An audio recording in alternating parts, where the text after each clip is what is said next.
Hello, friends, and welcome to the 71st episode of All New Snap Judgments. As always, I'm Roy Rogers, and joining me today is my friend and yours, your favorite Pokemon Snap? What is it calling itself? Pokemon Pocket. Whatever. Pokemon Pocket. Yeah, they called it Pokemon Snap. Right. There's already a game called Pokemon Snap, so really Marvel was ripping them off. But your favorite Pokemon Pocket YouTuber, Aaron, CEO of the Snap Judgments Podcasting Network, Pulse Glazer. How are you today, Pulse? How are you? I'm doing great, foe. It's been one hell of a week. I haven't said this in any content, I have the gout. So it literally feels like there is lightning striking my foot. The gout, by the way, is the sickness of kings. So the God Emperor and Ben Franklin is coming true. Like, wow, Glazer, all right, lay off the salted meats and all right, so friends, all right, like it is gout. The guy's up there with, you can easily solve it, like scurvy. All right, so friends, salted meats, avoid that, and other things, Madeira, like other things that people in the 18th and early 19th century may have eaten. If you stay away from those, you will also avoid having the gout. All right, but the dread pirate Glazer here. Yes, Glazer is in such good company with Ben Franklin that like, how do you beat that? Like I had pleurisy, which is the condition that killed Ben Franklin. So Glazer, I'm feeling very spiritually connected with you right now. Combined, we just are the downfall of Ben Franklin. There we go. There we go. All right, well, the downfall of the podcast will be the haters who hate when I hijack the episode for an actually enjoyable opening. But we were going to do the professional thing now and move on to introducing our amazing special guest who are going to talk with us about this very wild week in Snap. We are joined by one of our most regular guests. He is our very first guest. He was the first person of any size to pay any attention to us in Marvel Snap. And then, also the third person of any size to pay any attention to us in Marvel Snap. So it is the great Bootman. How you doing, Boot? I am amazing. I'm glad to be back here. And yeah, Bootman, you can find me over on Twitter, talking a lot, complaining a lot about Marvel Snap. Haven't been keeping up with the YouTube content, but I'm very active on the old Twitter, and I got lots of thoughts. Ooh, very exciting. So many thoughts. Mostly about symbiotes, in fairness.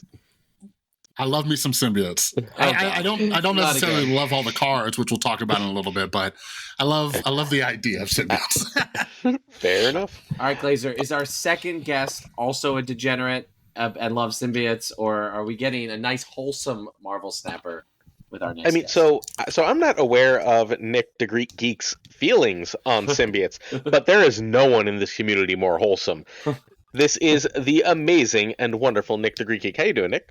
I'm doing good, Glazer. Thanks so much for having me on, and it's nice to see behind the scenes, actually. I've been listening for a very long time, so being able to see Roy's wonderful room behind him and Roy's beautiful face, it's nice to finally have those pictures in my brain. As all of our listeners are like, why don't you do video? Shut up, listeners. All right. That's Nick, why you're listeners, friends. That's why you're listeners. Also, the room that Nick is referencing is one of the many reasons why we don't do video, because I am not organizing this room to make it friendly to video. Anyway, but what I... Wait. We need Nick's socials. We do need 6 socials. Do your socials before I do ours. NickdaGreekGeek, that's with a DA, not by choice, but by necessity, on Twitter, Instagram, and primarily Twitch, which I don't stream enough on, but when I do, I have fun. All right. Real quick, our Twitter, if you are on that cursed app for some reason still, is at SnapJudgeCast, but much more important than Elon Musk's death site is our partnership with Marvel Snap Zone. We are incredibly grateful each and every week to say that we are the podcasting partner of Marvel Snap Zone, the best place to get your Marvel Snap content, particularly written content. So many of our guests written there. Lauren, Dan, many, many others. So please, please, please go to the website, support them. Marvel Snap Zone's awesome. If for some reason you want to email us, the most well, the second most cursed form of internet communication besides tweets. Email is snapjudgmentspodcast@gmail.com. But the social media you truly care about, where you are probably, our numbers say, listening to this right now, is our YouTube at SnapJudgmentsPod, where each and every day, except for Saturdays or sometimes Sundays, depending on when the show comes out, Glazer is offering you daily Snap takes, the best, the hottest, the most thoroughgoing takes in all of Snap. Aaron, for our loyal listeners who are to become our loyal viewers, what would they find on the YouTube right now? Friday's video, I'm casually dropping 10 deck guides. Damn. So, yeah, just 10 full deck guides. New meta, let's go. All right. Well, new meta, let's go, which we're about to go to. But I want to remind you all real quick, support us on Patreon, patreon.com/snapjudgments. Glazer has a small child, for those of you who follow his He's Pokemon not that small. His Pokemon Pocket content has I've met him. He's great. He has a wife, leased both in car and at home that he has to pay. And the way he justifies the money to his wife and son that he spends on this community is through your Patreon support. So if you want those giveaways, you want the Snap Judgments League, you want all the things Glazer does for the community, that open wallet to pour out, throw some dollar bills in via the Patreon. So patreon.com/snapjudgments. All right, that's enough shilling. Soon I'll be a shillionaire, so let's move on. Oh, right. Excuse me. I should click in the right spot. There we go. It's Misery. Go ahead. Misery. Yep, Misery is a 4/7 Series 5 token, or 6K tokens, with the on reveal. Repeat the on reveal abilities of your other cards here, then destroy them. What do we think? Boot? I'll be honest with you. Got her the second she came out. I haven't even touched her yet. I haven't put her in a deck. I've just been watching other people be miserable with this card. And by the way, like, why isn't this card a Series 4? Like, we need some more Series 4 cards. But yeah, I think when I submitted my my little ratings to you, I think I had this one ranked at the bottom. Like, it just seems like another Grandmaster. And Grandmaster doesn't see too much play. I've been seeing people put her in, the Ronin deck where people put like Grandmaster. I've yet to try it out, but so far the stats don't seem too hot. I'm wondering if anybody's going to like crack the code with this card. I'm getting all the cards this month just because I like I said, I do love me some symbiotes, but I haven't really played too much with her. She doesn't seem too strong. So that's where I'm at, but I love being proven wrong. I love when there's good cards, but if not, maybe they'll buffer pretty soon. You know what I mean? Nick? Well, I'm collection complete, so of course I got her. I decided to risk keys on her. It took me 3, which was a great feeling. And she's fine. I tried a couple different decks, some of the mill stuff with null in it, like Cozy had posted one, and it was fine, but it wasn't anything like it didn't feel right. It felt clunky to play, and I think there's some world where she works, but I don't think we're there yet. I think she's really good now. I think well, here we go. Of course. Well, no, I think the problem was kind of you had to use her on White Widow, and then it just became a like NPE, like who got the full clog first, the other person just runs, right?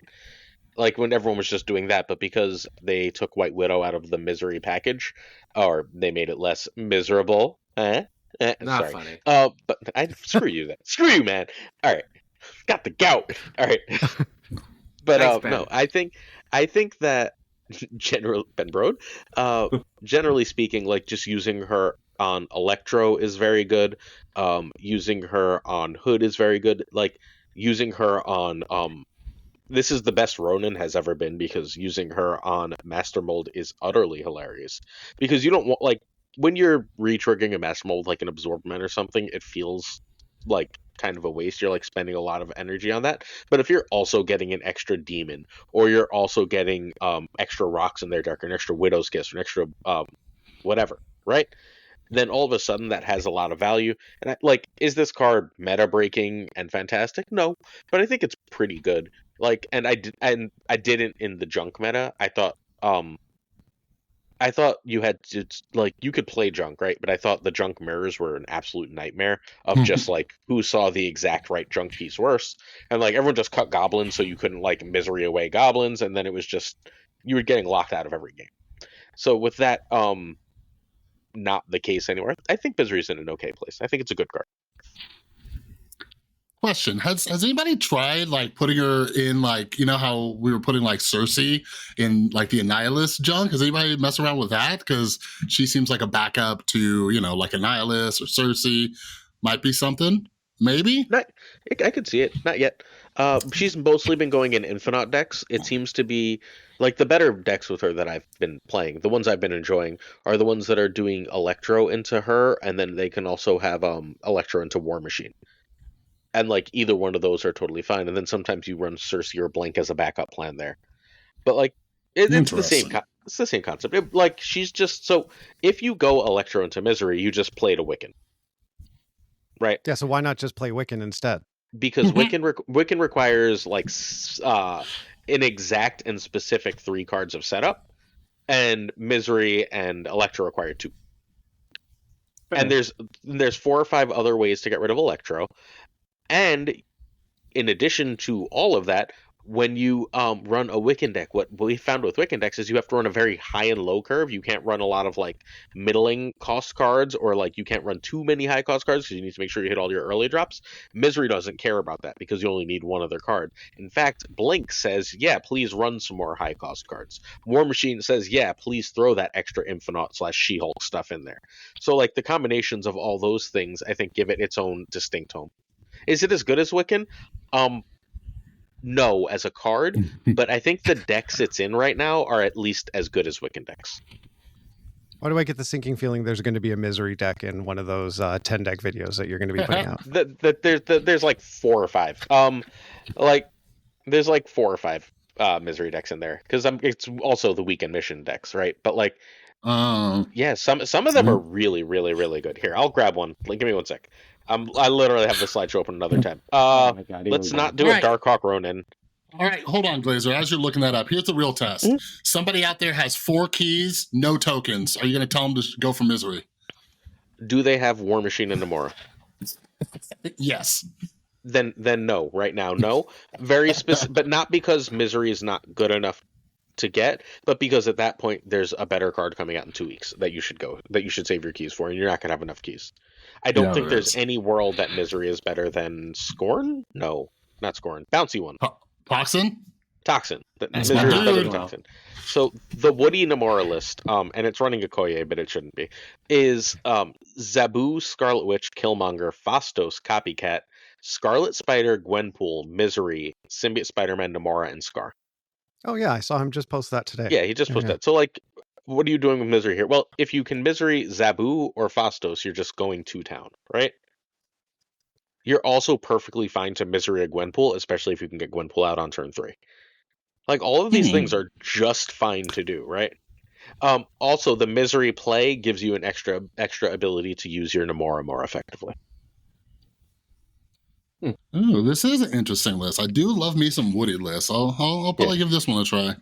Yeah. So you're sacrificing Namora, the 6 power, to give an additional 5. No. You're not sacrificing Namora. You're using Misery to sacrifice Zabu or Phastos to keep a lane clear, and now all of a sudden your Misery is a 4/12 going into turn 6, which seems like it helps Scar.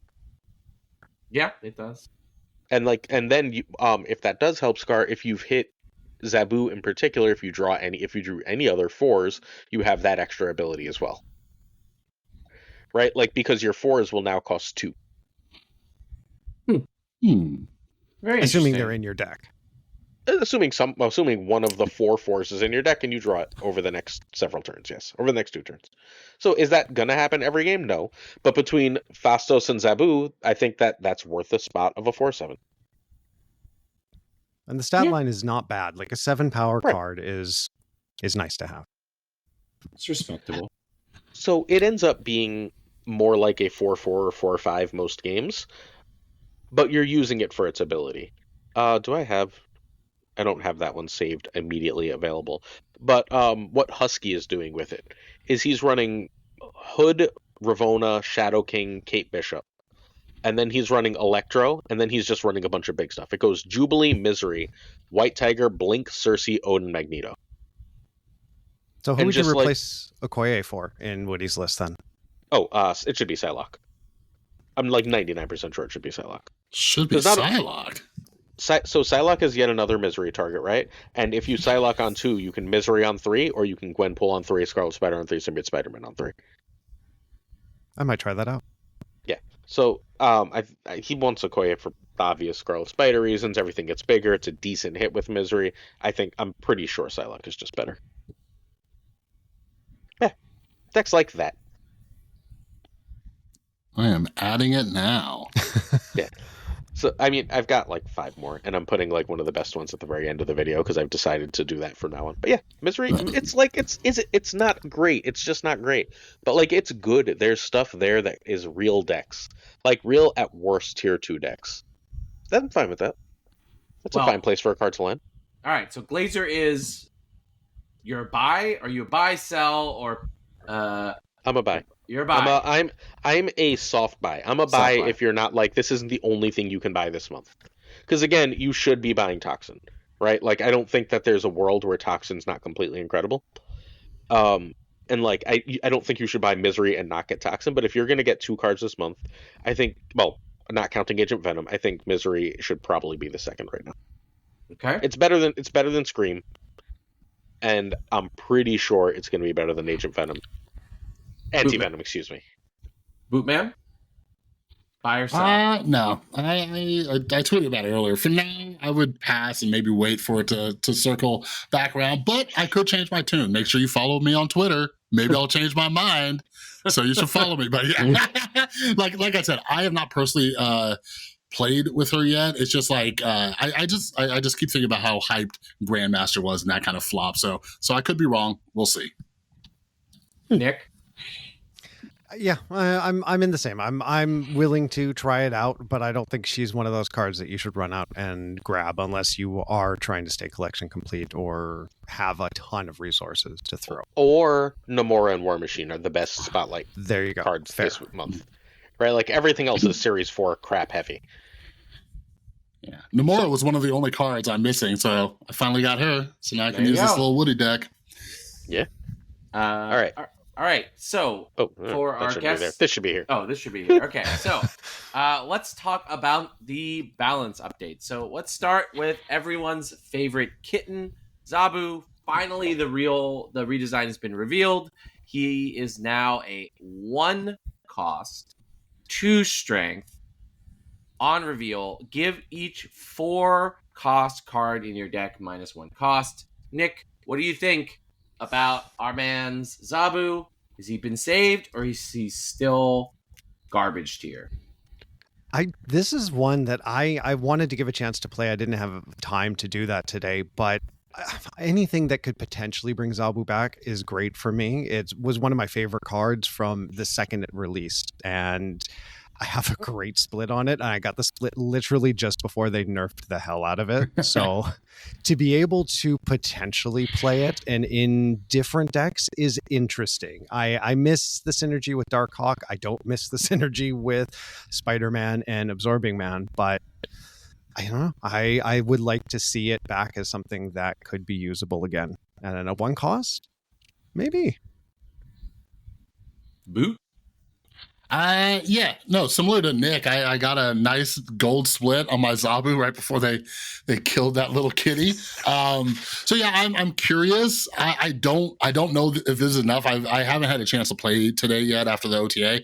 I've seen a lot of people saying how amazing he is. Like, I really wish they would have made him an activate card, but like I think Glenn already said a while ago that they're not going to do that because he'd be too strong, but that would be sweet.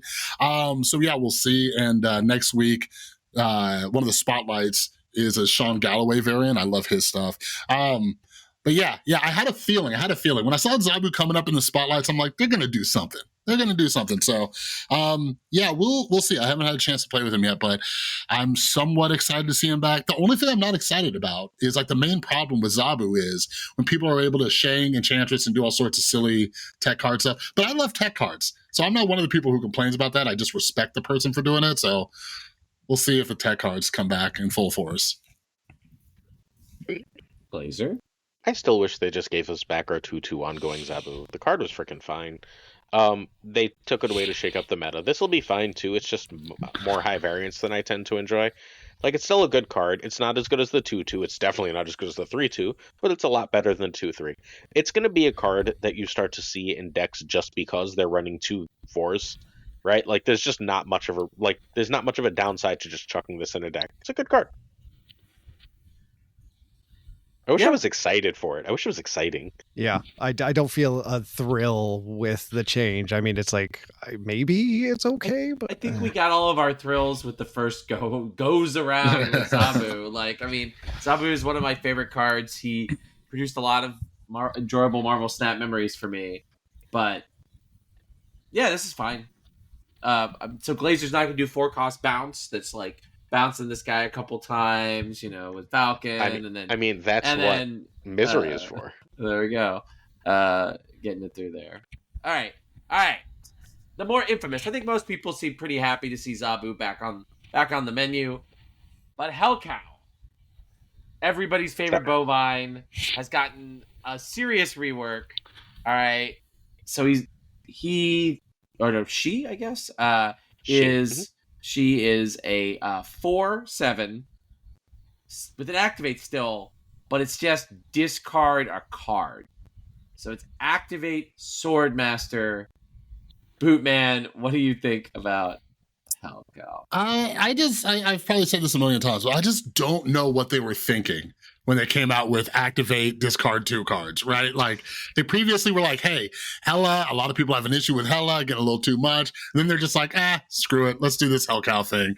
So, yeah, we'll see. I bet the play rate drops on Hella significantly. But yeah, this will be interesting. I think that's good.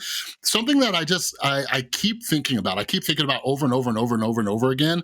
All the activate cards, like, they should have had, like, dual abilities, right? Like activate on reveal, so you can at least Cosmo it. I think that was one of the biggest frustrations with Hella, right? Like, I remember, like, I was running an ongoing deck yesterday, and I had Cosmo in there, and like, I'd have to guess where the Hella was going, whereas it'd be a lot better if I could just know, here's the Hellcow, I could chop down a Cosmo. But as it stands, and looking into the data mines, we don't have anything that counters activate cards. And I think that might be a little problematic. But yeah, I'm hopefully the Hella play rate drops a little bit, and we'll see what happens. Doesn't Red Guardian is the only card right now, right? That does it? Yeah, but then you gotta hope this is the lowest power card on the lane. Yeah, so that's one of the issues. Nick? I the second I saw this, I pictured Flash, like, hand up in the air at the end of Breakfast Club. Finally, Hella dies, because I cannot see anyone going, I want to play a Hella deck with a card that sure is a 4/7. An extra power is fine, but it discards 1 card. Like, the variance in a Hella deck has to be so limited, especially with the changes needing Luke Cage in there, the whole 9 yards. I don't see this bringing Hella anywhere except into the trash can for at least a while, until someone finds some magic fix. But yeah, 1 discard? Nah. So the deck was perfectly playable when it just ran Corvus, and now we just have to figure out if Hellcow is better discarding 1 or Corvus is better. It's fine. It's not going to be a high win rate deck, but it's fine. Some people will still play it, and it's back where it should be in the gutter. I don't think the issue is necessarily that activate needs a specific counter. I think every other activate card has a counter, right? Like, I think Hellcow didn't have a counter, but like, I mean, I guess Master Mold, but like a realistic counter. If you don't want to deal with Black Swan, you just play Mobius, and then Black Swan does nothing, right? If Symbiote Spider-Man is annoying, Magneto or Juggernaut or a Rock or whatever solves you that problem right there. Killmonger thinks Aranya is cute, and like, that will be the lowest cost card in the location, in all likelihood, for Red Guardian, right? So like, all the other activate cards have answers. It's that Hellcow was like specifically statted, and like, his ability was in such a way that there was nothing you could do with him. Like, he was just a mistake from the get. Yeah. But this should bring him like more or less into line. I don't know. I think I think it puts Hella back as like a deck you see once in a while, which is perfectly fine. Yeah, I am kind of curious why the card has so much power. You know, like it's a decent card. I think it'd be fine at like a 4/6 still or 4/5. I don't know, but someone at Second Dinner likes it. Yeah. Apparently, I mean, who thought let's make this card that will make Hella a broken deck, Yeah. and let's Conspiracy, just pop didn't it we out recently there. have a Hella variant bundle? Conspiracy So- alert! Conspiracy Ooh, alert! While ago, No, though, I honestly think they were trying to get us ready for next week's card Scorn with the Hellcow buff, and they just sort of foolishly overlooked Hella. They're like, Hella's never actually that good, and then it was. Widow's Kiss. Yeah, Widow's Kiss is now -4. Hey, buff. Oh wait, what's this change? Destroy this where your side at this location, or excuse me, when your side at this location is full. Ugh. All right, Nick, what you got for us? I think this is an interesting change. It gives the play against Clog. It gives you something that you can actually play against. You can just fill that lane. You can, and then it clears out that lane. The only way they can really prevent it is either with a Red Guardian, which I think was interesting that they mentioned that in the patch notes, that she now works well with Red Guardian, which actually is lore accurate. I kind of like that combo. But I mean, outside of that, what are you going to do? Toss an armor in your deck to prevent people from destroying this? I don't see that fitting into a Clog deck, but yeah, I think it's a change that takes a little bit off of Clog, which I was talking to Joe earlier today. I'm really glad that there might be a little bit of breathing room around Clog, and we won't necessarily see as much of her. Yeah, I think it's a good redesign for the card. I saw probably the most chatter about this today. But yeah, I'm glad. Like, I just hate like the really cheesy stuff in Marvel Snap, right? Like, are they running White Widow when Bar Sinister pops up? Are they running, White Widow when what is it? Why am I blanking on it? The Throne? The Throne where only one Space card. Throne. Space Throne, yeah. Like just that cheesy stuff that you don't expect, where you just roll your eyes and hit retreat. You know what I mean? So like, I'm glad you can no longer do those things. But yeah, I think this is probably one of the most interesting redesigns of for the last little while. I do love White Widow. I don't see too many downsides. I saw some people complaining about it, but I like it. I'm a fan. I think the card is unplayable. What? Like, completely unplayable. Like, so when I filled the location, the thing, if it still stayed there, then I was clogged, right? Now I fill the location and it blows up and I have space for another card. I am no longer clogged. This is not a clog card. This doesn't have a home. I am not playing this in any deck. Like, there's a meta, I guess. If we ever went to like a pure, like, I don't know what meta I would ever play this in. I cannot think of a meta that I would play this card in. I think this is an absolutely terrible card. I don't know. Oh, it's I don't know about that. Like, it's okay. So it's like basically a 2/6, right? So like, if you're also on the last turn of the game only. But you're If also they don't fill that location. Yeah, but you're also dictating where your opponent has to play, right? They have to. It's almost like when Mojo World is on the board. It's like you have to play that guessing game of like, are they going to fill this location? But like, your opponent has to decide. I'm going to dedicate cards here. If they're playing something with a high curve, some really big static cards, they're kind of screwed. Sure, but that's not enough of the meta. Like, ever in Marvel Snap, there's like always a bunch of like a Thena deck just goes, oh, thank you. I'll take my extra, like, right? Like a bounce deck is like, woof. Well, that lasted for 20 seconds, right? Like, very true, and true. that's not even saying like a Darkhawk deck doesn't give a shit about this. It's like, oh man, I have to put my Korg and Rock Slide here. Okay, I guess that's fine. Like, there's just I don't. Korg, Rock Slide, and one more card if you want to blow it up.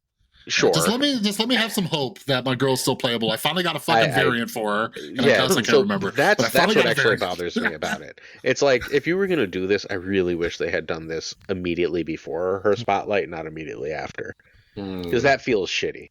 Like, a lot of people I know, my comments today are pissed. They're like, everyone told us this was a must-have card. Like, yeah. It wasn't. Like, much Well, better. hopefully you're wrong. Hopefully you're but very wrong, and they still enjoy it. even in Clog, why would you play this over Kate Bishop? No, I don't think Wait, he plays the clog anymore. Oh, go ahead, Nick. Yeah. Yeah, I think Clog is written out for this, but I think if you're going up against a deck that's not filling the board, this can be an interesting way to mess their play up. Like it does. Imagine putting this in Mojo World and being the third card on turn 5. They lose that's that fancy. lane So immediately. yeah, but we can best case scenario and Agreed. Okoye, right? Like Yeah. that's 100% valid and possible. But the majority of games, I just played a 2/2. Mhm. And got like less, and I got like a Nebula's worth of control out of it. Except I paid 100% more than I paid for Nebula for that same basic control. Like, and Nebula at least has a chance to be a 1/3. This will just be a 2/2 once this is filled in 90% of games. Like this can, I spent some time with it. I was like, do I want to like Professor X this? Not in the current meta.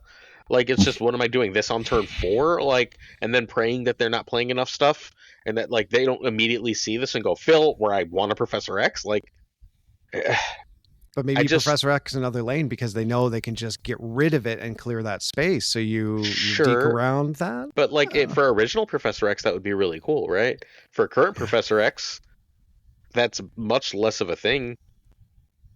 Yeah, I think it's probably somewhere between Glazer's like doomerism and like the card is basically the same world, right? Like, I mean, it seems to me like if you are a mid-range deck that wants the initiative, I still think this card is pretty valid, right? Because you can keep priority early on, like if that's something that you want, right? Because it basically means for a couple of turns you're going to be ahead in that location. But it sets up where your opponent is going to play, right? Like if they're a deck that isn't filling the board, right? Like that they maybe like to play 2 cards, right? At a location, right? Well, if they want to blow up this, they have to commit an additional card there. Like there's not play. Does that put her in the stratosphere where she was before, where she was powering a whole archetype, right? Where and being a good mid-range card that you could just slap in a deck that you have a hole in.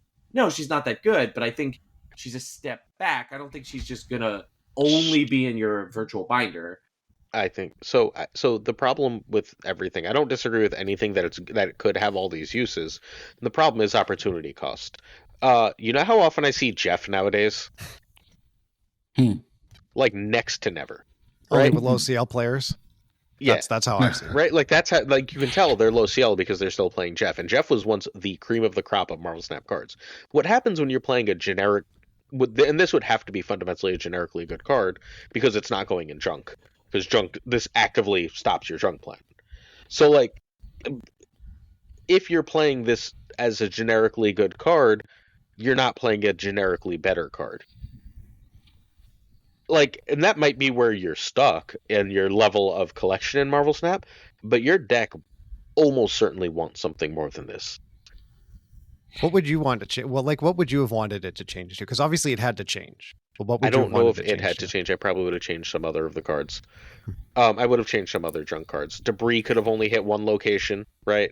The acid arrow doesn't need to be a fucking nightmare for everyone, right? Like a 50%, oh my god, does this game just end nightmare? Does not need to happen every time they play Kate Bishop. Like, I don't think that, I think White Widow as just a powerful card.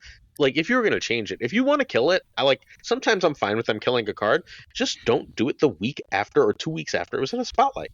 Yeah. Yeah, I definitely get on the board with that, and kind of like, yeah, the more I think about it, I never personally saw White Widow as like a major issue. When I'm playing against Clog, I'm never like, oh, dang this White Widow, you know what I mean? Right. It was the best card in the deck because it was a 2-drop, not because it was like overpowered, right? Yeah. Like, it was a great card, but like, it being removed from the archetype just puts us back to a place where that archetype stops being really valid because it doesn't have a 2-drop to play unless Kate high rolls, which is a 50% time thing, right? Yeah, I think I might just be annoyed because I don't play Clog too much. I don't use either. White Widow. I use White Widow in a bunch of other decks just as like if I'm like building a deck, which I've been doing more with like the bounties and stuff, trying to get creative. Like I'll be like, oh, what should I, what kind of 2 should I put in here? A low cost card. I'm like, oh, White Widow, and like so I definitely understand where Glazer's coming from. I just want to maintain hope because I got that sweet Venomized variant from the Spotlight Week. But I'm even thinking of like White Widow into Cosmo now. Right? Like, sure, you guys can still destroy it, but you're only going to have certain cards that you can play here, Into Negasonic, right? Like there's stuff to do. Yeah. There's stuff to do. It's just you're now building your deck to like try and make this happen. It's fair. And I'm not sure like why I'm not just going, well, Kate Bishop, well, Jeff, well, my 2 of choice right now in basically every deck, whether it makes it's just I run Madam Web. Like when Madam Web was spoiled, we were like, oh, this is just going to turn every card into Vision. That seems amazing. Madam Web is just in random shit. Like I just throw Madam Web into a deck. Like I don't have to build around it. I don't even have to have a Vulture, right? Like it's just like, that 4 power that you're trying to math over here is now over there. Good luck. Do you run Armor and Clog with this one though? I don't want to run Armor and Clog, generally speaking. I don't have the turn for it.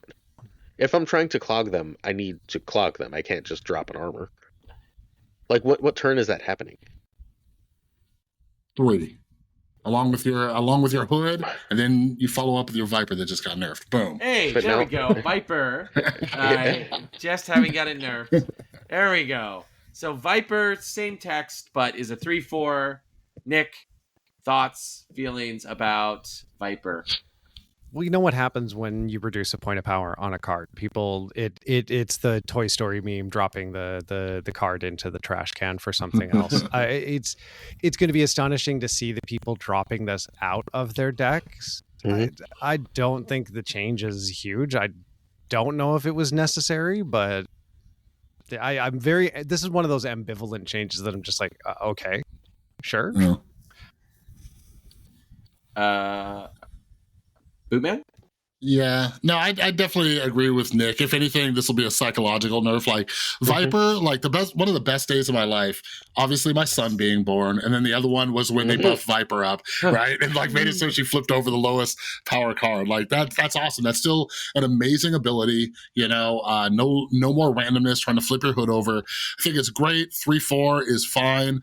I'm still gonna use Viper. I love the card. I still think she's alive as well. But yeah, Marvel Snap players since the dawn of the game, they get these psychological things where they're just like they don't even want to try it. They're like, oh, lost a point of power, unplayable. And I think this card is still very playable. Glazer, tell us how we're all wrong. No, you're totally right. I agree completely. Like I couldn't agree more. Just because I disagree doesn't make me right. This is how it works. But no. So Nocturne's loss of a point of power really mattered because of what it did, right? Because like the ability to move to a place made that extra point of power really relevant. Viper's ability is getting rid of 3 to 8 power on your side of the board, or at least like clearing out a 0 that you can do something else with. So for all of that, I think that like Viper as a 5 was like a lot for the power that card had. Yeah, that should be a 3/4, and it's still very, very playable. Roy, any Viper thoughts or onto Scream? No, I don't really have any Viper thoughts because I just don't think that this power change matters. Like, you weren't playing Viper because she was a 3/5. You're right. Like, come on, people, read the card. All right, so we're gonna do a little bit of a lightning round here with these cards because they all have a similar change. All went up 1 power. So we'll start here. Bootman, we got Scream, Grandmaster. Wait, we've got more than that happened to Scream. Scream also no longer hits unrevealed cards. It's not written on the card. Yeah, that's true. But like Scream also no longer hits Scream unrevealed on her cards. own then. And then we can the other. Right. I genuinely don't care about the other 3. So we can just do Scream and. All right, so Bootman, Scream with the change that she no longer hits unrevealed cards. So Juggernaut sucks with her. You know what? I'm still going to lightning it. All right, Scream, very happy. I also want to say I think Glazer's crazy that Misery's better than Scream. I love Scream. I love everything that woman is doing.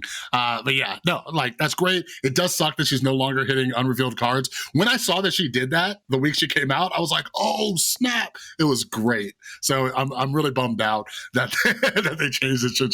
She doesn't do that anymore. But yeah, everything else out of point of power, cool. I don't know if Grandmaster will be much better. We'll see. He's already getting some more play because of Misery in the Ronin deck. Hulkling, LOL. I actually tweeted out, I'm like they said, our internal testing showed that it was like really powerful at 6. I'm like, come on, don't lie to us. Don't lie to us about Hulkling. So I don't think this is going to do anything. Like, when he comes back around Spotlight Week, I'm still not going for him. And then Okoye, awesome. I like buffing my stuff. But yep. That's my thoughts on all of them. The Scream change, I'm very similar to Chris. I was very excited seeing it take the unrevealed cards just because they've taken away so much of the unrevealed stuff. Mm-hmm. But yeah, it hasn't really changed. There's still enough cards to do stuff with. Just Juggernaut isn't in that deck anymore. That's not in that archetype when you're trying to debuff cards. Grandmaster, yeah. Like, I don't see any changes there, really. Hulkling... nobody was playing Hulkling before. Nobody's going to be playing Hulkling afterwards. And Okoye is still, to me, going to be the card that makes you tells you that you're probably going against a bot. Hey, look, Woody is co-playing Okoye, so people will play Okoye for a few days. I think the Scream change is fairly significant. It basically, I think, forecloses this being a deck and instead makes it a package. Like, you needed sort of every bit of this you could in order to make this a full deck. And even then, it wasn't like a great deck, but it was a playable deck and it was a fun deck. I think getting rid of her, Juggernaut's the best move opponent's card in the game. Like, period, bar none. Cannonball's the only one that's close, and Cannonball's not a move opponent's card. He's a clog card, right? So, I think that taking away the best tool for her to be a deck makes her fine. But, one move is a 2/7, 2 moves is a 2/11. And, I think that's probably worth running, a Polaris and an Arrow, or a Polaris and a Spider-Man for some decks. So, I like it. I think Scream is good. I just think they took away a deck. Okay. I don't care about Grandmaster, Hulkling, or Okoye. I genuinely have no thoughts. I mean, I'm putting Okoye in every deck now, so there we go. So there we go. I mean, Glazer's been hating on her repeatedly so much this video. I was like, oh, I have a gold Okoye, sir. I played a lot of Okoye in my time. All right, if Glazer is hating on the card, it's a must put in the deck for me. All right. The table is yours, Glazer. So I just decided to go over 10 cards that Benfer from the OTA and have a quick discussion based around them. We'll go through these one by one relatively quickly. Just a quick thought. I think Rogue gets way, way better this OTA. My theory, I'll give you the theory, and then you can discuss whether you're on the list. I'm like, what the hell are you talking about? All right. So one of the best things left to do is War Machine, and Iron Man is everywhere. One of the things that had fundamentally gone from the meta because of the way things were going was Silver Surfer. Rogue fits that shell while giving it an answer to a lot of other things. I think we're about to enter a period of the game where Rogue is one of the more powerful cards. I think we're about to see a lot of variations on Storm, War Machine, Legion. Not in the Infinite, I run all big stuff shell, but Sizer has the all move shell for that.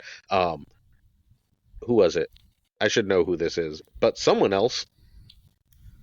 Fuck, I should know this. But someone else has it in a Scream shell, where it's those 3 cards, but also a Scream and there's just all these different shells running around with that.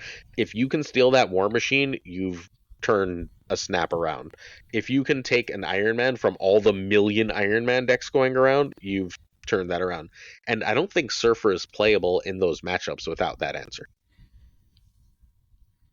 Yeah, you know what? Now that I understand your logic behind these first 2, spoilers, Rogue and Super Skrull, I'm kind of excited. No, because you're absolutely right. I'm annoyed that I haven't thought about that because I am #1 Super Skrull fan. That my boy steals cubes. I love it. He has 2 more buffs, sir. He has 2 more buffs. Ooh, Agent Venom and Zabu.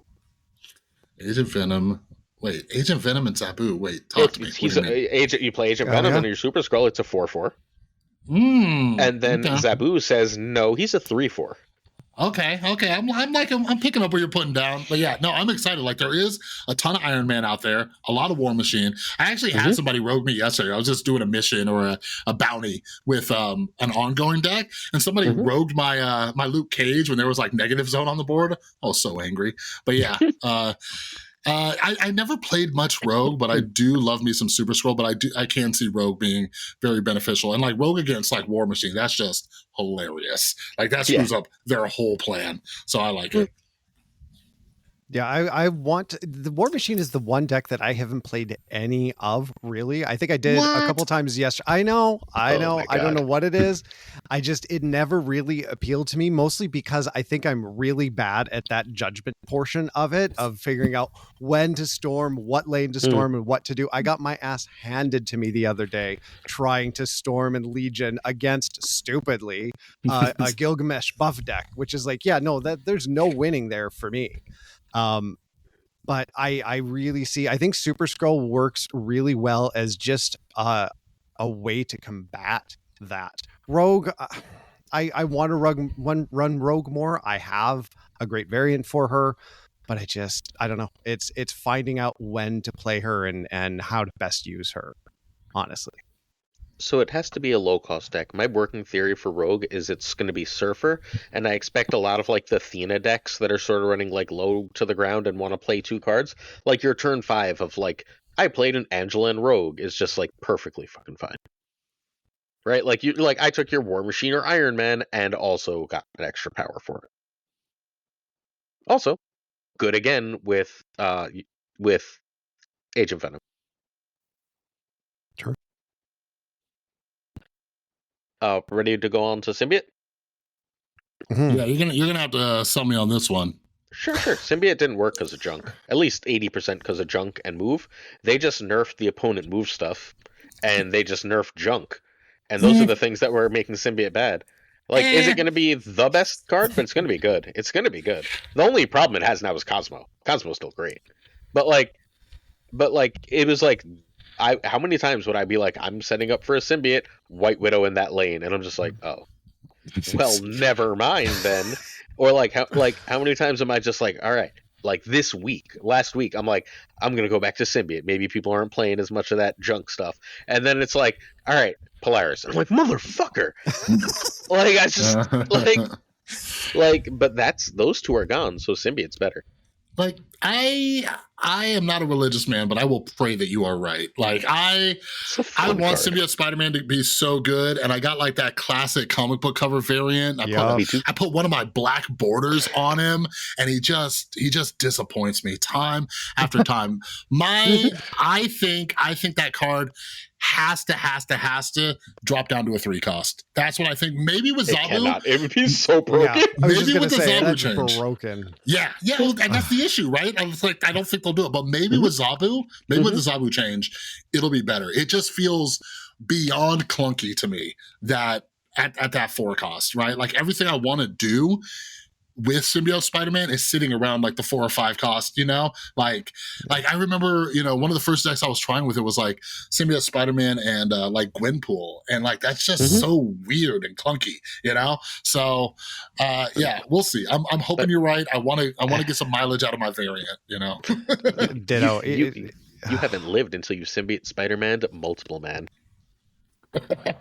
It's so good. Give it a try. It's so good. All right, sorry, go ahead. Very fair. No, I really want this card to work, but I agree. Clunky is the best way to describe it. I've not played him and not had it feel clunky. I tried the Galactus, which worked occasionally, but it was one of those, it was always going to be an occasional deck that worked. But outside of that, it just always felt weird at its cost.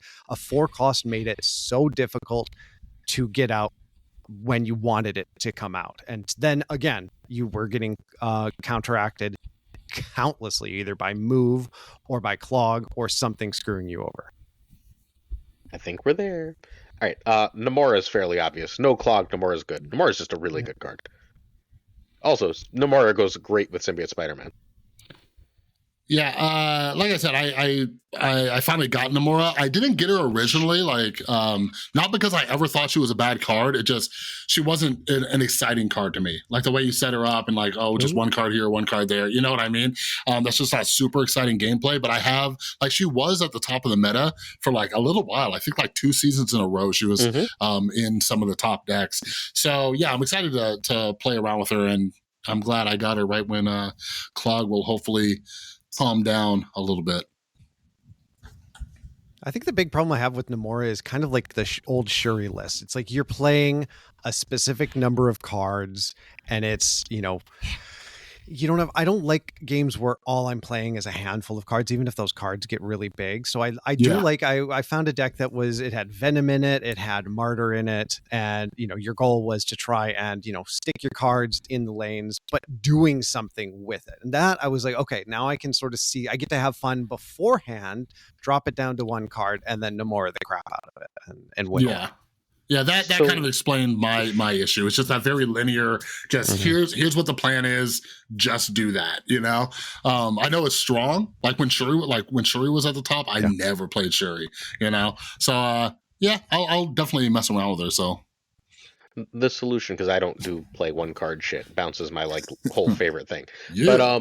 But she's one of 2 decks to me. She's either a White Tiger deck, where she's a plan for that, and you don't want to play a lot of stuff all over the board in a White Tiger deck. You're getting set up to have tigers everywhere, or she's a Scar deck. And if she's a Scar deck, you're playing a lot of like very little early, but your last turn just goes crazy because now you have all these moving giant things and a free Scar and all these other things to do, and it works out. Like she's way more fun than I thought she was going to be.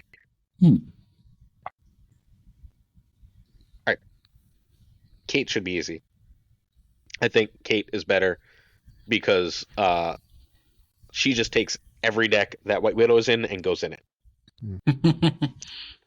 Yeah, Kate's always been good, and yeah, she probably got slightly better, you know. Yeah. But yeah, Kate's amazing, and like you brought up earlier, I'm just shocked that they haven't nerfed her at all. Like they could do like a very minor nerf to her, like you know, on the acid arrow, and then maybe like drop down like the grappling one down to like a 1-2 instead of a 1-3, just like some very minor things that I think she'd be a lot more fair.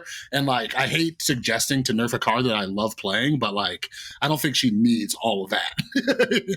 So like yeah, we'll see. I'm just really shocked they haven't touched her yet. That's a season pass card. They tend to try and leave those alone unless they get crazy, like I was gonna say Loki, but never mind. Elsa. I mean, so it's also that like you win a lot of games because of Kate Bishop, but it's hard for your opponent to realize that they lost because of Kate Bishop. Right? Yeah, like that extra. Yeah, that extra thena trigger that won you the game was because you played Kate Bishop. That extra move that you were able to fill that location and then unfill it with that grapple arrow that filled the get a 06 that won you the game, right? Like she won you these games, but like your opponent doesn't feel like she won you. They lost the game. It's just like, oh, come on. They got lucky. And it's like, well, they played with Kate.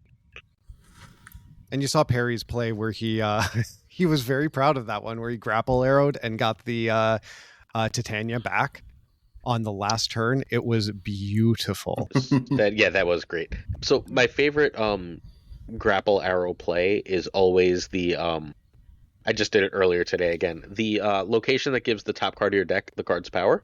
If you play grapple arrow elsewhere and that card there, that location won't resolve until the card has moved. So I played a speed into there, grapple arrow into speed, and then I pulled speed into the double ongoing location, and I got a 111 not Black Swan, Silver Sable on the last turn of the game, and it's just like I love that card. It's phenomenal, but it's insane. Pixie. All right, so I think Pixie is nuts, largely because Pixie wants to be Wiccan decks right now, and Wiccan decks want to be Zabu decks, and now they all just got more consistent. Yeah, would you run Wiccan and Misery in the same deck? I don't think. I mean, someone has one. I don't remember who, but I don't think they go together, generally speaking. Yeah, I was thinking about that when you guys were talking about it earlier, and like, yeah, like I would love to, but I don't know. Maybe an Ajax deck. Because it lets you hazmat early, and then like you can use that to re-hazmat again later. But I don't know.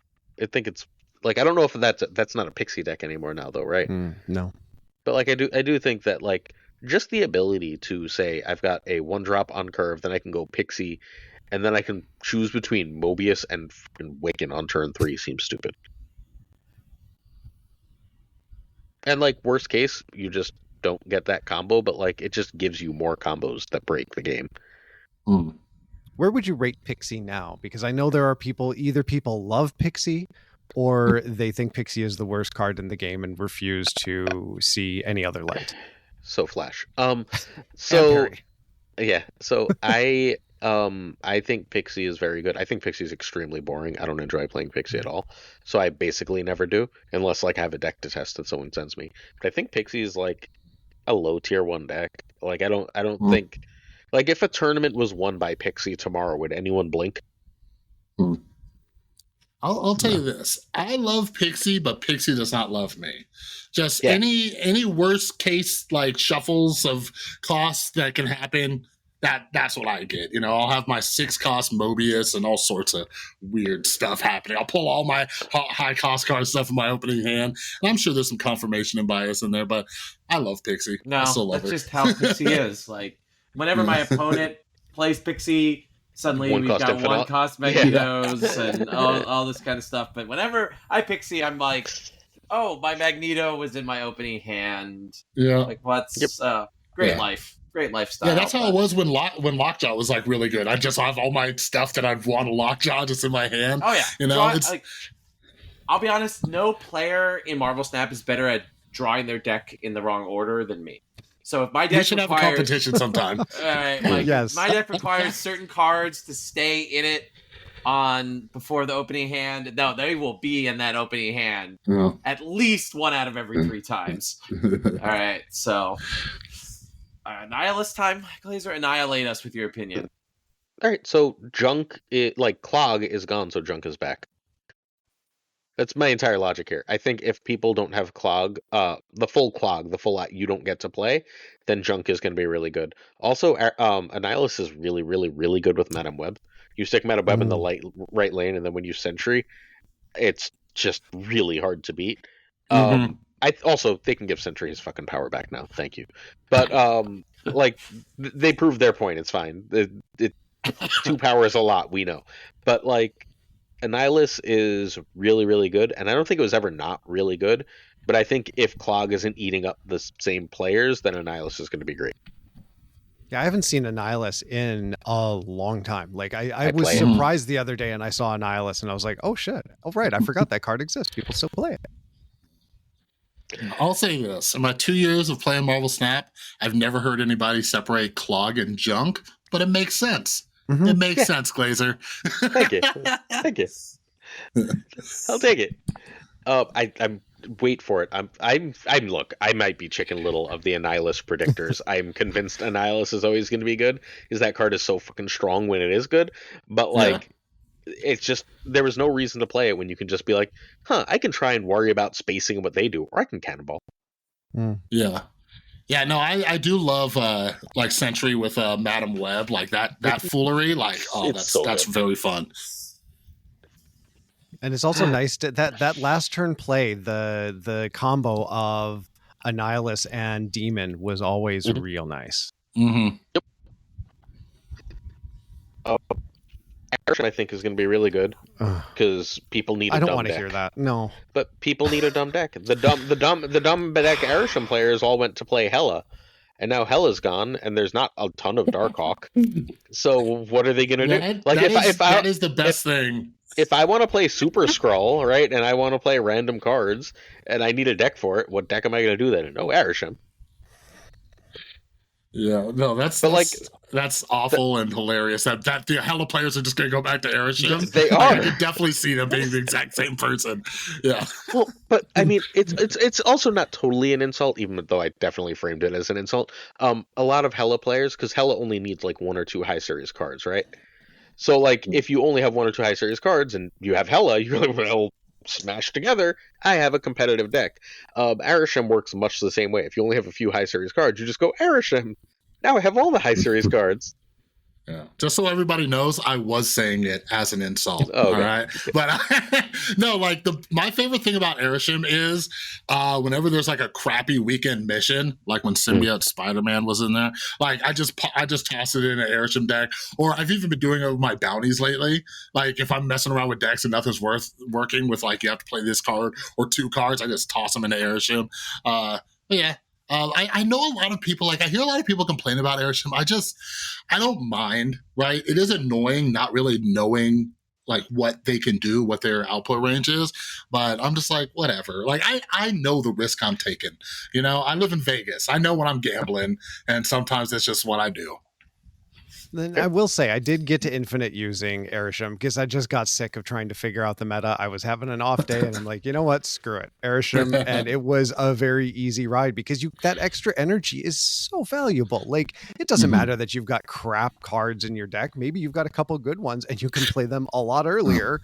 And if they get a Loki out, sorry, like goodbye. If they can get a Loki early enough, especially on turn 1, which is the worst feeling. It's just like, why am I even staying here? You've got an entire, it's not a great feeling. It doesn't feel good to play against. Speaking of, let me say this. I hate playing Loki and Arishem decks. I hate it. I don't think it's bad. I just hate it. Like when you can play turn 1 Loki and I don't even know what the hell the other person's playing, you know, like I'll just toss it down and I see their card flip up. I'm like, what did I just do? I had hundreds of cards that could have come in here. Now I got this person's terrible deck, you know, or it's just like a deck I don't like playing or something. But yeah, just Arishem and Loki. I'm just like, I leave him in there. I leave him in there because I'm a crazy person, but yeah, just had to vent about that. Galactus has like 4 ways to do him right now. And which means he could be coming from anywhere and you don't know if he's happening, which makes him at least interesting. You could symbiote Spider-Man him, you can Wiccan him, you can do gwenpool bullshit with him, and you can do now, I already forgot the misery with him. There's like 1,000 ways to Galactus now. It's like legit. Like it's the win rates on Galactus have been climbing quietly for a while, and if Junk is gone, because Junk was what was really messing it up, right? If Junk is gone, then Galactus is at least good. You should have named this segment "Glazer Gives People Terrible Ideas." That's what you should have done. Like, you don't want to see a Galactus meta? You don't want to see another Galactus meta coming in? Come on, man. That's fun to see all of your cards and all of your hard work just go into the garbage. How does Misery make Galactus better? If you don't mind me asking. Electro? Oh yeah, I guess. Yeah, a little more surprising. Okay, well, just edit this part out of the podcast episode. I mean, you go Electro, Misery, and all of a sudden you have Galactus, and you still have the Electro Hobgoblin Galactus play. There's plenty to do here. If anybody does that, I'm gonna find you. I'm gonna fly across the country. So wait, so you could go Electro Shuri. Aranya 1. Right, Electro on 3, Shuri into this bullshit. Then you can push the misery out of the way. Galactus is going to reveal double and get the Aranya trigger, and then go off. Calm down, Binks. Like this is like the setup where you play Iron Fist, then Shuri, and then somehow pull all of those cards in the right order. So Aranya makes it so much easier than it used to be. That's fair. Because just you have to drop it. You don't actually even need Electro in that play pattern. Just now that I realize it, you just need Aranya into Shuri, into Misery, into Galactus. Have fun. I don't like it. All right, Beta Ray Bill, talk to me. When 4s are good, Beta Ray Bill is good. When Pixie is good, Beta Ray Bill is good. Beta Ray Bill sort of cuts the circle of a lot of the things that are causing problems. I know that Woody was playing a lot of Misery with Beta Ray Bill. That's where I thought you were going. But like, there's just a million different ways to Beta Ray Bill Thor stuff right now, and I don't know if it's ever been better positioned. And then the like secret, if Beta Ray Bill is good, Is there a possibility Lockjaw is back? Oh, please. I love Lockjaw. Okay. But like that's not crazy, right? If you consider that Beta Ray Bill is good, you're burning a bunch of benefit the fours stuff with Beta Ray Bill. Beta Ray Bill puts zeros in a deck. Like they all work together. Zabu seems like a really great thing to throw into fucking Lockjaw. Mm. Yeah, that's fair. I just need a good Beta Ray Bill variant. You know, that's what I want. Yeah, I saw the hip. I was on the fence about it. I think I'm holding out. There's also the golden or the yeah. But there's also the Golden Age variant, the comic cover Beta Ray Bill, which is I saw that one too. I have that also. Yeah. I don't know what I'm waiting that's for. Walt Simonson art. Yeah. I think I'm waiting for like a Venomized or something, like some kind of Venomized Beta Ray Bill. Please leave Venom out of Beta Ray Bill. Oh my god. Like the Venomized variants are absolutely Cover that man in black goo. I want to see it. God. Okay. Are we still doing phrasing? All right. So I moved on for Roy. I was like, he's gonna have a breakdown. Let's keep going. Yeah, we're gonna do this one pretty quick. But how are folks feeling about Snap? So we'll start with you, Nick. How's the meta and gameplay? How are you feeling about card acquisition? How's the game feeling for you overall right now? Well, the meta has been a little iffy this season so far. Like, I haven't found anything that's felt good. Like, I always like when I find that flow of where it's just like, okay, this deck feels good to play. I don't win every game, but I'm getting into a flow and I see, okay, if I lose, this is why I lost, not because I just got countered at every single angle. But I think that's coming, especially with the changes today. I think it's going to be interesting to see what it brings to the meta, and I'm willing to give it a chance, but I haven't felt amazing about it. The gameplay, as usual, outside of the countless bugs, is fine. Like, the gameplay is good. It's still, I enjoy it far more than Pokemon. I've been playing a lot of Pokemon, and it's very straightforward and simple, and at least Snap is... It's still that magic light. It still itches that magic need that I have to play a commander deck. I've got that in Snap. I kind of have that still feel. So that's good. The monetization and the card acquisition, I mean, they're nerfing the hell out of gold, at least from what I have seen. Like, it just seems like gold is becoming a much harder commodity, which, as someone who's got all the 700 gold variants, I don't really care that much anymore. I've got a ton of gold because there's nothing to use it on. I don't need any more variants. I'm, like in a situation outside of Valentina, I think I've got a variant for every card. But for people who aren't collection complete, I still think there is a feels bad in the acquisition. I don't think the acquisition is worse than it was before. I'm not a person that thinks that, but I do think that it feels worse than it did before, even if you're getting more cards. Pulling three keys, especially if you happen to be stupid like me and are collection complete and are getting the variants rather than new cards. There's one out of those four that I want. And the rest of them, I'm just kind of like, I hope I don't get those, or I have to spend tokens on the card.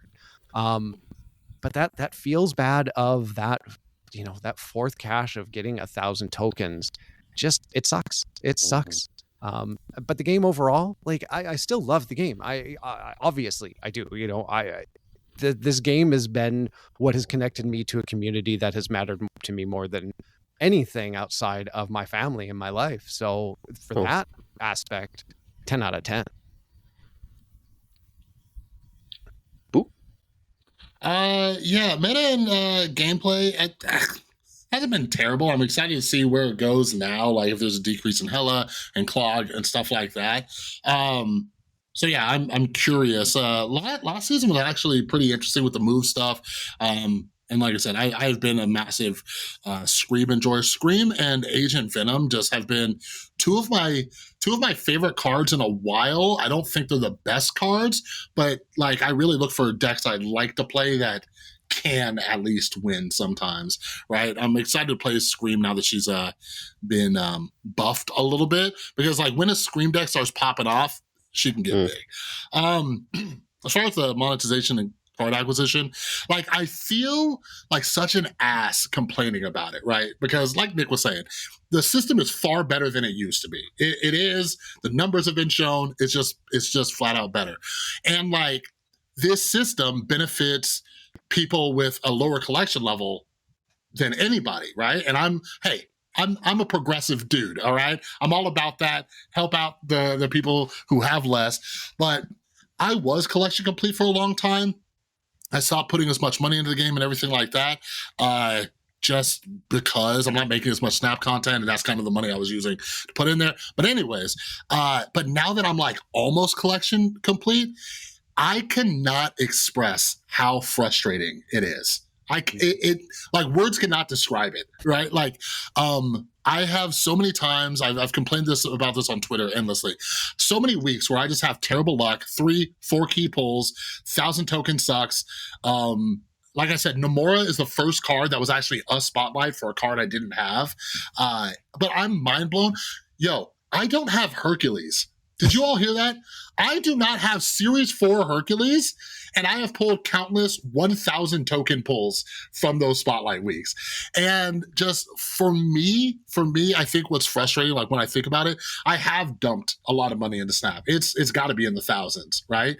And like now that I've dialed back, it seems like there's no reward for the money that I've dumped into this game. So I wish they would like adjust the variance a little bit, or I think the best system would be to have some kind of pity timer where after, like if you're missing cards, like you can only get 1,000 tokens so many times before it gives you a card. The fact that I have not pulled a new card from it is just mind-blowing. But yeah, I have all the cards that I want. It's more so being frustrated, like Nomura. I kept seeing decks with Nomura, and it makes me empathize more with other people, right? I don't have Ajax. I just didn't get him because I'm just like, Affliction's kind of fun, but because now I'm looking for cards that I will have fun with, But anyways, I do think they can improve the card acquisition. Monetization, I'm just like, whatever. I'm whatever about it. A lot of it's cosmetic and stuff like that. Yeah, like if they want to improve it, cool. Last game overall, it's really just a personal thing. I just haven't been a fan of just the randomness, the RNG, the variance of like card games. Like Nick was saying, I love this game. I've played a lot of Pokemon Pocket, and like it does not. I don't think it reaches the level of fun as Marvel Snap. And like, I'm a huge Marvel nerd, so you put Marvel in anything, like Marvel Rivals, they're like, oh, it's just Overwatch with Marvel characters. I'm like, good. I like that, So yeah, it's like I said, it's just a personal thing. I just haven't been a fan of the randomness, just me having bad luck, them having good luck. Like I just hit Infinite, and on my way to Infinite, it was just worst possible RNG for me, best possible RNG for them, me snapping early, like intelligently, them staying in just to gamble, So that frustration, it does ebb and flow, so I'll be fine. Still love the game. Yeah, but that's where I'm at. That's where I'm at with old Snapperino. Nice. I think the meta was reasonably unhealthy. I'm hopeful that this OTA does a lot to clean that up. The gameplay on Marvel Snap is second to none. Having both played and watched a lot of Pokemon Pocket lately, like I genuinely think Marvel Snap is like the perfect fast-paced game. When you watch people that know what they're doing at Pokemon Pocket play, those games are not 5 minutes. For the record, like they're like 5-minute games, like more like 25-minute games, but okay. They're like hitting 30 turns as everyone's retreating properly and knowing what to do. But okay, like Marvel Snap is fundamentally the perfect game for me right now, as far as how much time it takes to play games, to learn things, to do things. I am concerned about card acquisition because they really can't keep expanding Series 5, can they? Like, yes, it's clear that they can, Aaron. Like, okay, but like, we're gonna hit a breaking point with Series 5 at some point relatively soon, I think, where it's just gonna become untenable. We keep saying that, and it doesn't ever seem that happens. I know that's something that has been bloating for a while, though. Right, but like the numbers only recently started to become completely untenable. Like over the summer, they started to become untenably large, and this is just like conversations with people who do math, because Lord knows I'm not doing any math, right? But like the math people conversations are being like, this is getting to be like actively gross, and like not a way that anyone who's not spending a bajillion dollars, like there's gonna come a point, I'm worried, where like no one's going to be able to get into the game. Unless, like, the only reason people are going to get into the game is because they've disguised that how impossible it is for them to ever catch up so well. Yeah, and, like, they need to figure something out. Didn't like Steven address this like a while back? I can't remember if it was Steven or somebody else, but they basically said like they didn't say in the exact words that they're done with Series 4, but just that the new system is so generous that that's why they haven't been releasing Series 4, which I do think is a bit ridiculous. I will say this, because people like messing with me on Twitter about this. The Doug money, Doug Pye yeah, Doug Pye and whoever he reaches. But I dumped enough money into this game that it sustained me. Right, I get every card that I want. Right, I have I think about 30,000 tokens. I have about 20 keys, and even with my terrible luck, this month's going to be pricey for me because I'm going for a lot of the spotlight variants because I love Pandart. But it has sustained me. You know what I mean? But it is frustrating. Like I wish they would like get rid of the series thing. Like just stop. Like you guys are releasing every card to Series 5. Just don't call them series anything. But I do agree they need to adjust it a bit so more people have access to stuff. And like I said, this is the first time in a long time where I haven't been able to build certain decks, you know? And it does get a little frustrating, but there's a lot of different options. Go get Ajax. You won't be sad. Card is so good. All right. Roy? So for me, I would agree with the general sense that for a while the meta was not very enjoyable. For me, on gameplay side, on one hand, I think design space is really opening up in Marvel Snap. I'll be completely candid. I think for a while the designs were really boring in Marvel Snap. But I think Activate is a hugely interesting like move forward in sort of like technology for them, and I'm sort of interested to see what they do and making the game, I think, more subtly complicated and opening up sort of new kinds of cards and new options. Like, what does it affect that we have an on reveal for? How is it better or worse as an Activate? We saw Corvus versus 2-card discard Hellcow to see sort of like is like an extreme version of like how there's cool design space to explore. Although like I just have recently been finding the incentives in Marvel Snap and what it promotes in its gameplay to be like just like a lot less fun for me. I think I guess for me, I still like the shortness of the games, but they also feel very like repetitive in a way that I just don't find as enjoyable. Part of it might be that I'm in this like squeeze that like I'm definitely like a larger dolphin in Marvel Snap. I say I probably have about 2/3 of the cards. And I, you know, when I want to, I can grind it out. And like, if I want a spotlight series for a month, I can probably get about 1 to 2 full spotlight cash runs if I want a month, if I'm playing diligently. But otherwise, for me, of course, the amount of time I haven't played. Otherwise, like I can't. And occasionally, you know, every once in a while, I'll save up enough 6K tokens, and boom, I'll be able to buy a card individually. I really have been feeling the 1,000 token thing when I do my full snap, like, and it is really bad feeling because there's a lot of cards that I'm missing at this point, like a sizable about 1/3 of the card pool, and for it to be like Mobius 1,000 tokens, like I think I've opened you know maybe 8 or 9 spotlight pulls this year, maybe a little bit more, and only one time have I gotten a card from the 4th one when I've gone 4, Well, like where I've opened 4. To be clear, we know that 4. it's. I'm going to make sure our listeners know this because I know you guys do. But it's weighted. It pulls. It's first got a 2/3 pull on being a Series 4, not a Series 5 card. I So, still like, it pulls Series 4 cards I don't have. No, I know, but yeah. it says series. It goes Series 4, 2/3, Series 5, 1, and then once it determines what series you are, it pulls a card. Yes. Which is fucking wild. Yes. And so it's just like card acquisition is like fine. Again, like it's accessible, I guess I would say. Like if you find the right mix of money to gameplay time, you can make it work for you. And I think that and there's kind of like multiple ways you can go about it depending on how you math it out. I think that's kind of appealing to Marvel Snap. I think personally, on a quality level, the bundles have gone down. Maybe it's just the characters, I don't like them as much, or like I don't care about borders. And there's other things, like I care about tokens, and like I'll also buy a big credit bundle, but they've really not been very interesting to me.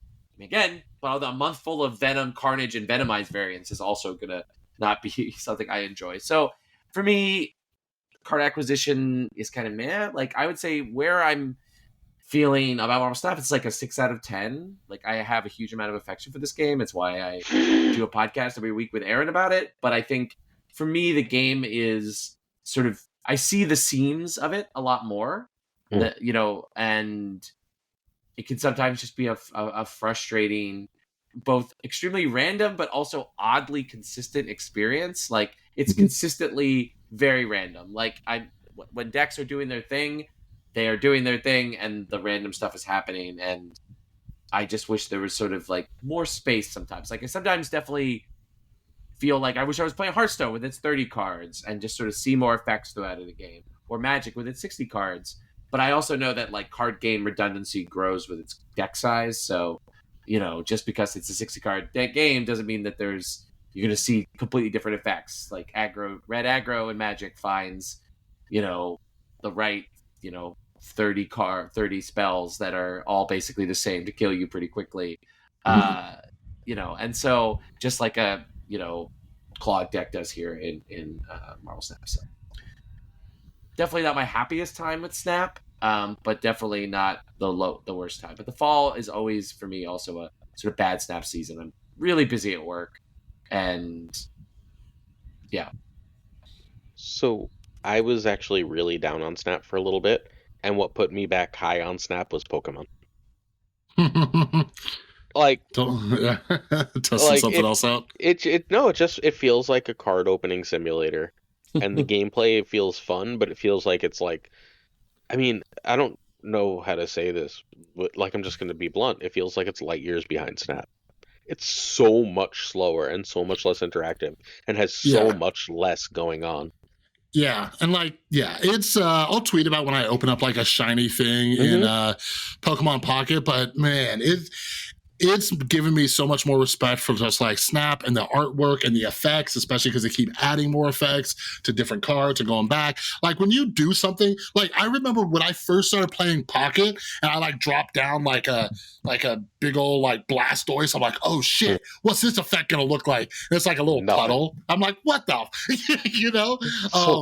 But yeah, it has been very like card opening. Like, you know, that's what I do. There's something exciting about that because I haven't played like an actual like paper card game or I used to get like old school like comic book art card packs, you know. So like I do that, but I'm just like, I've been doing that. I haven't even played it in days now.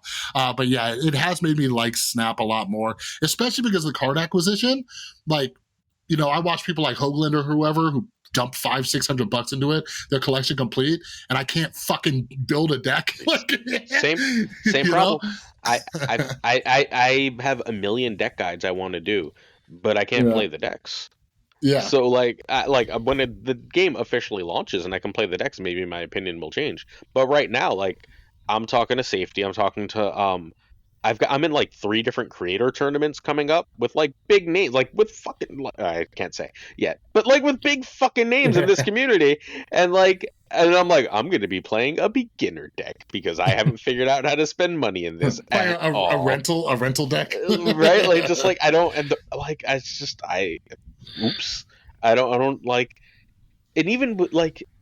Just not even the card acquisition. Okay, this is what I wanted to say. There was a point that I was trying to get to. It's that there's no onboarding system, right? Like, it's just like, here's the cards you have, go figure some shit out. Like, guys, like, you gotta teach me a little bit here. And they're like, no, go, you got this. I'm like, no, I don't. But like, thanks for your faith in me. Teach me. And they're like, still no. Go lose. They assume that you are either coming there just to open packs or that you are a Pokemon master. Yes. I am neither. Yeah.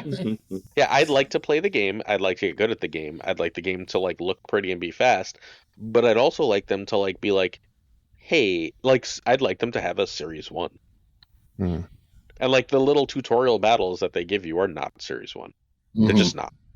Right? Like, by the end of Series 1, like, I had the basics of Snap down. At the end of like the tutorial battles, I was like, well, I know that if I put an energy on a card and attack a lot, I auto win. Mm-hmm. It's not a good onboarding, but like, yeah, it really, really, really made me appreciate Snap more. Mm-hmm. Although, again, the game's gonna be awesome eventually. It's just gonna take time. It's just Snap was awesome. I mean, obviously there were some issues with the beta, but yeah, it was at least exciting right out of the gate. With Pokemon, the second you get done with those beginner missions, and I did a few rerolls to try and get, a really good couple cards. Outside of that first opening, it slows down to such a slog. Opening a pack a day and just getting crap in those packs that you already have and not knowing, wait, did I open 10 Charizards already, or did I open all of Mewtwo's? And then I open it and it's garbage and nothing that I need because I've already gotten a majority of those cards. Yeah, we could do a whole episode on Pokemon, but yeah, they need they have a lot. There's a lot of UX issues with it, like not knowing, like you see something, like the only thing that indicates I'm getting something new is that it says new. I don't know how many. I will say that maybe once they open up trading, it'll get a little bit better. But yeah, one of my issues too is if I'm looking for one card, in order to figure out what booster pack has that one card, I have to go and like scroll through this gigantic list and hope I don't miss it and I remember like what type of energy it uses and all that stuff. But yeah, I will say it's made me appreciate like Snap a little bit more, but it's like every game has its problems and they just have like different problems, right? So, but as far as the fun factor goes, Snap is still number one for me. All right. Were we going to talk about the second year anniversary stuff, or are we skipping that? Oh, that one was supposed to be on this slideshow. That was last week. I just sort of left it here by accident.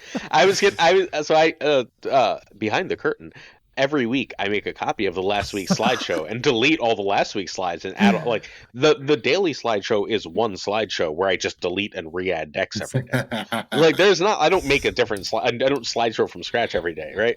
So like I don't have to do the format stuff, but I wanted to use that like as the list page, and I just didn't delete it. My bad. All right. Our final segment of the show each and every week is the variant of the week. We've got Whip Catwoman Viper here on the left. I don't know what this Viper is. That is Viper Noir. Oh, it's Noir. Is that why she's the Whip, I guess? All right. Who picked Noir Viper? That was me. This is the first Viper variant that I got that I actually really, really liked. There's been some out there. I had the what was it? It's not the Sinister Six, but the one where she has the snakes, and I thought that was cool because the snakes animate.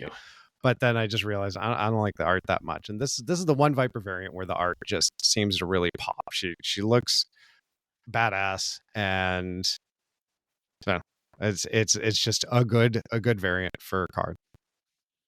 All right. Then there's the middle here is the Kid Viper, I guess is what this is. Chibi Viper. Sort of. What's wrong with you? That is a chibi, sir.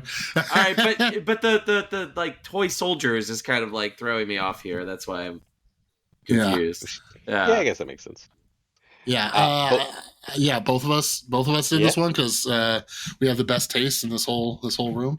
I'm just I realize just my preferred style is cartoony. That's just what I like. Sure. I got like the snake one too. And I think, by the way, for anybody who follows me on Twitter, I think people misunderstand when I don't like certain variants. It's purely a taste thing. I respect artists so much. Cause like right now they're doing like the Peach Momoko, like shop takeovers and stuff. I'm just not a fan. Like I like vibrant colors like this. I like cartoony things like Art Germ. Nobody would debate that Art Germ is like phenomenal, but I'm not into like hyper realistic stuff. I like cartoony, and that is why I am a fan of the chibis. So like I even have the venomized Viper, the one that Roy loves the most, but he forgot to add it on here. But anyway, but yeah, I like the chibi. So I bought Venomized Viper because like most of my Viper decks are decks that are running Hydra Bob. I run Viper with a lot of Hydra Bob with a lot of Ajax, and the only Hydra Bob variant I have is Venomized. The only Ajax variant I have is Venomized. And I was like, they're gonna be together. They are now friends. So I actually bought the Venomized Viper, but I still prefer this one. This like hip art is my favorite. I don't usually love chibi art, but I really do like this one. I think it's really great. And it's not No. the G angle chibi either. This is from a different artist, which I that automatically gives credence to the She also has a chibis. water gun, I just realized. Yeah, that's why I was going with the kid thing. Anyway, Yeah. I am a person of true taste and sophistication. I picked the Pixel. It's great. Yeah. Let's move into reminding our friends of what our guests, what their content is, where they can find them. We'll start with you, Bootman, the long-running but no longer most frequent guest on Snap Judgments. If our loyal listeners were to be your loyal viewers, your loyal followers, what would they get from your content? Yeah, so right now, mainly on Twitter, which is at BootmanMSCZ. But yeah, I have a lot of Marvel Snap takes. I talk about Marvel Snap a lot. I complain a lot. I am an acquired taste, so feel free to follow me on Twitter. I might get back to Snap content on YouTube. I'm just trying to figure it out because I've been playing a lot of different games lately. But like I said, I will always love Snap. I will always talk about it. I will talk about, kind of like what Nick was saying earlier. Like, I love the community. I've made a lot of awesome friends in the community. So yeah, Twitter's probably the best place if you want to talk Snap. I do post and share a lot of decks and stats and stuff like that. So yeah, give me a follow over on Twitter at Bootman and MSDZ. I miss his YouTube.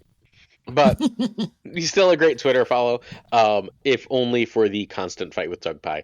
It is the best thing. It is one of the most fun that you have no idea how much fun I have every time they start fighting. Two of my favorite people in the community. But also, I'm going to say this every time he comes back, we would not be here doing... This is episode 97 or 98? 98, I believe, right? It says it somewhere. It's 98. It's 98. This is episode 98. When we were at episode like 7 and we had like 100 followers, Bootman came on. Not even. Yeah, Bootman came on and it made all the difference. I wouldn't be doing the daily YouTube videos without Bootman. Like, I wouldn't be at Marvel Snap Zone. Told me about the Marvel Snap Zone thing without Bootman.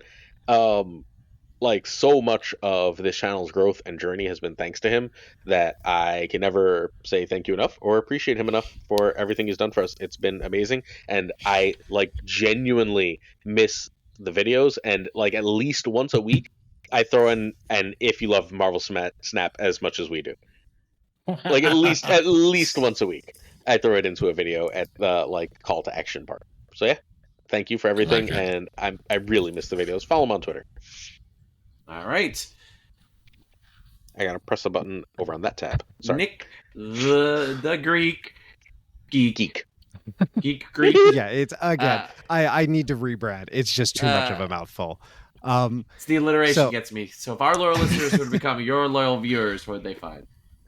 Well, they're going to find somebody who is okay at the game. I can usually end up in the top at least couple thousand. I have fun. I like to play decks that people come in and are interested in seeing me play because I do have all the cards. I have the freedom to do that. There's a lot of people that don't have the cards and have built decks and are like, hey, want to give this a try? And I'm like, sure, why not? Because why the hell not? I don't stream as much as I want to. There's always something else that comes up and I'm always trying to tinker with stuff more. But I think I have a pretty fun stream. I have a pretty welcoming stream. You get to choose your music. You get to have fun. And, I just try and bring a good time to people because I love the community. I love the people in it. And I love being a part of it. Anything you'd like to announce you have coming up? Yes. So I am starting a podcast with your Snap DJ, Joe from Snap Decisions. We just did the OTA video today that I was editing literally minutes before this podcast started. And I'm really looking forward to it. We have a really great rapport and I really enjoy chatting with him. And just doing the OTA video today there's no script. There was no plan. It was just a seamless, easy process. So I'm looking forward to being a part of the Snap community in that way as well. And that starts Wednesday, this coming Wednesday. Oh, wow. Jesus. Right away. Mm-hmm. Okay. So I'll be listening, one. But two, I think that's the perfect match. You and Joe are absolutely perfect for each other. You're two of the kindest people around. Really, really similar, like love talking about things, energy, hyper enjoyment that I think is going to make for a wonderful podcast. And I cannot urge more people to follow that podcast, please do so. Several Marvel Snap podcasts have recently either ended or gone on hiatus. Fill that hole in your heart with Nick and Joe. And set up a stream schedule, or I'm gonna fly over to somewhere and fight you. Like it's called a schedule, sir. Do it. Like I love your stream, and I get on like, and I'm just like, oh my god, he's on. And like, I have a trip to Kansas with the family coming up at the end of this month, and then when I get back, it's going to be a regular, at the very least once a week, on a schedule. That is my goal. Yeah, I'll have you hold me to it. If I don't, I'll eat a hat on stream. How's that sound? You don't, that's against Twitch policies now. So is it really? You can't do things that are intentionally harmful. Like you can't take a shot for donations, or you can't do and so. You can't do the cinnamon challenge for donations now. Yeah. I accidentally figured out how to go live on Twitch last night. Oh, and I was like, what an innovation that Glazer has. He learned how to press a button that turns him out. No, you have to press like 4 buttons, man, and then like I assume different you things also learned there's up. a confirmation now that you turn the confirmation on, so you can't accidentally just hit start. Nope, I'm not gonna press that button ever again. It's right above the start record, and I had like played with it a little bit, and then I went start record, and I went, wait. So, I will come for you on a Twitch stream if you don't start streaming more. My only Twitch stream is going to be the why don't you have a scheduled Twitch stream. So get it going. All right, will do. But your stuff is awesome, and I really, really do enjoy it. Thanks, guys. I appreciate it. Absolutely. Right. All right, time for my favorite segment each and every week. How many breaths does Glazer need to take to do all of our patrons? I'm so excited to hear this live. Week. Thank you to Abigail Gleason, Manager Burner, Regulars, David G. Wingfield, Dire Wolf, LAB, FaThorNewman, Good Dog Gamer, I am Frostman, Jane Nevery, Corbin Prime, Brian Burke, Kertix Lee, Corey, Black Dahlia, Prior Frost, The Goat Seeker, Demon Falcon, Archangel 3K, Hollowed, Quid Pro Joe, Doc D, Fat Nick, Mr. Kerfuffle, Ginger Prime, Philip Brackwich, Haplo, Kenny Logs of the James and Rob Silver, The Bizza, Extra Steve, Skippy G, Simon Nuggets, King of Bros, Greek Kazoo, Jessica Gamble, Ryan Wood, Kepsi Hoda, Luna Chris, Quantum Quinn, John Q, Jimmy McHugh, Clam, 8th Sage, Mod Supreme Owl, Darth Tater, Joe P, Steven, Brian Kaufman, Tristan H. Martin, Jason B, JD McDonaldino, The Fuzz and All Specialists, Hoot, Matt H, DJ Mike Edging, Snowflex, Oculars, Craig Starry, BG, Jonesy, Two Ties, The Great Learners, The Pirate King Tuccrr, The Homie Minute, of course, Gunny T, where the T stands for. He's hosting the tournament this weekend. That's exciting. All right, that was about 3.5 I counted there, which is pretty good. But this is the part where I get to say goodbye, sadly, to our guests. Nick, thank you so much for being on the show. You were an absolutely wonderful guest. You're welcome on any time. We really appreciated having you. Thanks. I appreciated being here. This is something that I've been hoping to have for a very long time, so it's nice that it finally happened. Well, we're very happy to have you. Bootman, this is where I would normally make some joke about your crown that you hold on to, but Docty currently has it on his shelf, all right, that he stole from Den when Den moved house. All right, so we want you to have it back. You're always welcome on. You're our OG special guest. We greatly appreciate you having you on. We appreciate all you've done for the community and all you've done for this show. Yeah, thanks for having me. Anytime. I'm coming for you, Docty. Can I ask one question? Nice. You may have mentioned this. What does the MSTZ mean in your name? I think you've said it, but I can't remember.